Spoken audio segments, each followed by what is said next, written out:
Hey y'all, if you're tired of fighting the big old hose and carrying around your yard and things like that, then you might want to consider getting a hose reel like this one here. First, I'm going to show you the different features of this hose reel, and then I'll go into the dimensions and how to set it up and things like that. So first off, starting from the top, this hose reel does have a handle on the top. So if I wanted to lift it up and carry it around, I could. It weighs about 28 pounds, so it does have a little bit of weight to it, but it can easily be carried around a yard or anything like that. And then on the back here, and so you're gonna see this here, this can be mounted onto your wall. So if this would mount onto your wall right here, it does come with screws and things to mount it. And then this would just sit on it like this. So if this was mounted on your wall, it would sit on there like that, and then you could just lift it up off of it if you wanted to carry around your yard. And as you can see, this thing swivels. It has 180 degrees swivel on it. So it's easy to move around to get different angles and positions and things like that. Now here is the reel itself. So it does have like this blocker here that prevents it from going all the way back into the box. And the way it works is you would just pull it out like this, and then it kind of locks like that. So I pull it out a little bit, it locks. I could pull it out a little bit more, it locks again. And then I just keep pulling it out and doing that until I have what I want.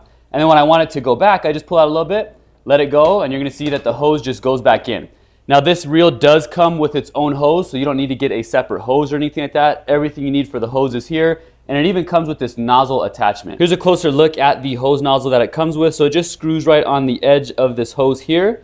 And then this is you could turn it on with this, so you see plus minus. So this would be like the off right there, and then if I wanted to turn it on, just turn it down and it'll start spraying. And then it has 10 different nozzle functions here. So you can see kind of some of the different patterns. So you have like a soaking pattern, a spraying pattern, misting pattern, etc. And obviously, like most nozzles, you just turn this here to go ahead and get it to the nozzle pattern or the spray pattern that you want. Here's what the front of this nozzle looks like, and then here is the other side of it. So it's actually pretty nice and a pretty helpful hose nozzle that it does come with. Turning this hose reel around, you're gonna see on the back, it does have its own hose out the back. So this cannot be retracted in. This one just hangs out. And what this does is you would hook this up to your valve, your spigot, and it just screws on. So it's a few feet long here in the back, this extra hose, and you would just again attach this, and that's where it would get the water from. This hose reel is roughly 20 inches tall, 20 inches deep, and then about 10 inches wide. And then as far as the hose itself, it does have a 110-foot option or a 50-foot option, and it's just up to you which one you want and need. Here's a look at the hose nozzle without the attachment. So you can see that it's a brass tip. It's about a 1/2 inch wide,